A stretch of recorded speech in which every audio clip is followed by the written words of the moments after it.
శ్రీ గురుభ్యో నమ. శ్రీ మహాగణాధిపతయ నమ. శ్రీ సరస్వతి నమ. భక్తులరా, వాల్మీకి మహర్షి రచించిన శ్రీమద్ రామాయణం యథాతథంగా చెప్పుకున్నాం. ఇందులో భాగంగా నిన్నటి వరకు మనం బాల అయోధ్యారణ్య కిష్కింద సుందరకాండలు పూర్తి చేసి యుద్ధకాండలోని 52 సర్గలు పూర్తి చేసి 53వ సర్గలోని 15వ శ్లోకం వరకు చెప్పుకున్నాం. ఈ రోజున 16వ శ్లోకం నుండి కొనసాగిద్దాం. కొనసాగించే ముందు వాల్మీకి మహర్షిని ప్రార్థన చేసుకుందాం.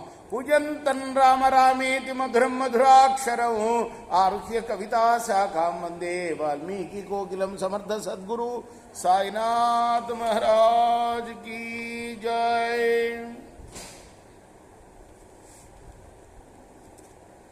ఏతానో ఉత్పాతికాన్ దృష్ట్వా వజ్రదంష్ట్రో మహాబలః ధైర్యమాలంభ్య తేజస్వి నిర్జగామరణోత్సుకః. అపశకునాలు చాలా కనపడినప్పటికీ ఆ వజ్రదంష్ట్రుడు లెక్క చేయకుండా యుద్ధానికి బయలుదేరాడు. తాంసు నిష్క్రమతో దృష్ట్వా వనరాజితకాశినః ప్రణేదుః సుమహానాదాన్ పూరయంశ దిశో దశ. రాక్షసుని చూశారు వానరులందరూ కూడాను. చాలా పెద్ద పెద్ద ధ్వనులు చేస్తూ మరి 10 దిక్కులు నింపారు ఆ ధ్వనితోటి. తతః ప్రవృత్తంతు హరీణాం రాక్షసై సహ ఘోరాణం భీమరూపాణం అన్యోన్య వధకాంక్షిణాం. వాడి వెంట చాలా సేన ఉంది, వజ్రదంష్ట్రుడి వెంట. మరి అలానే వానర సైన్యం కూడా కోట్లల్లో ఉంది. ఇద్దరు కూడాను ఒకరినొకరు చంపకోరి మరి శంకుల యుద్ధం చేశారు. అక్కడ నిష్పతంతో మహోత్సాహో భిన్నదేహ శిరోధర రుధిరోక్షత సర్వాంగా జ్ఞపతం ధరణీతలే. ఎంతో ఉత్సాహంతో యుద్ధానికి వచ్చిన ఆ వానర సైన్యం, ఆ రాక్షసులు ఎక్కడ పట్టినా వాళ్ళ శవాలే కనిపిస్తున్నాయి. తెగిపోయిన ముండేలు, కంఠాలు, ఇలా రక్తంతో తడిసిపోయింది నేలంతా కూడాను. కేచిద్ అన్యోన్యం అసాధ్య సూరా పరిఘపాణయ చిక్షుపుర్వి విధాన్ శస్త్రాన్ సమరేష్వ నివృత్తిన.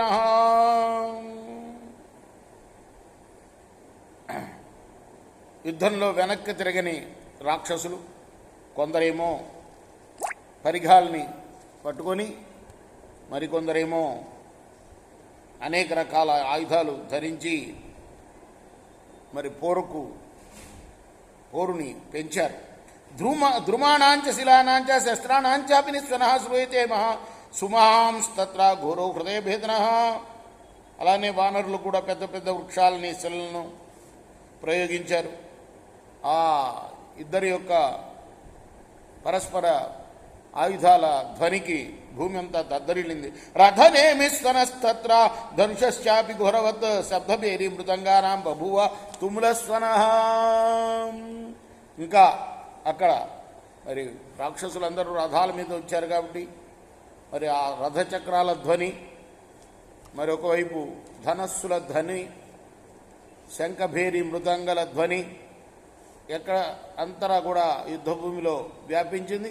కేచిదస్త్రాన్ని సంత్యజ్య బాహుయుద్ధమకుర్వత తలైశ్చ చరణైశ్చాపి ముష్టిభిశ్చ ద్రుమైరపి జానుభిశ్చ హతాచే కేచిద్ విఘ్న దేహాశ్చ రాక్షస శిలాభిశ్చూనిత కేచిద్ వానరై యుద్ధ దుర్మదై.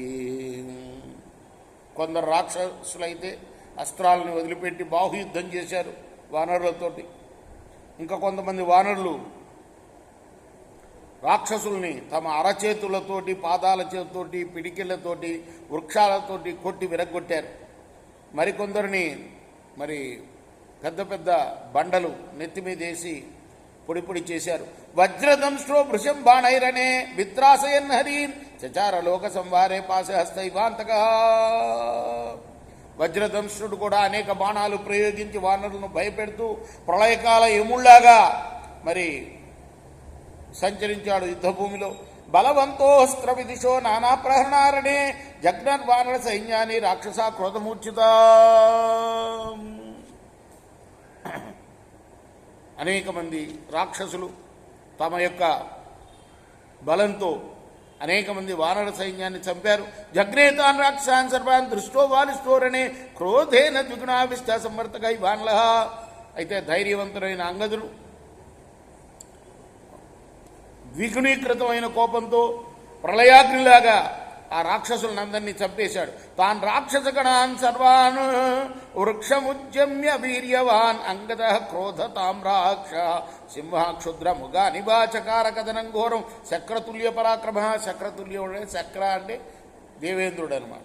దేవేంద్రుడు లాంటి పరాక్రమము గల ఆ అంగదుడు క్రోధంతో కళ్ళెరజేసి సింహం నీచ మృగాల్ని చంపినట్లు ఆ రాక్షసులందరినీ చంపేశాడు.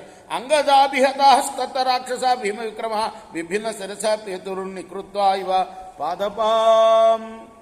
అంగదు చేత కొట్టబడ్డ భయంకర పరాక్రమవంతులైన రాక్షసులు తమ శిరస్సులు బద్దలగడం చేత నలికిన చెట్లలాగా నేల మీద కూలారు.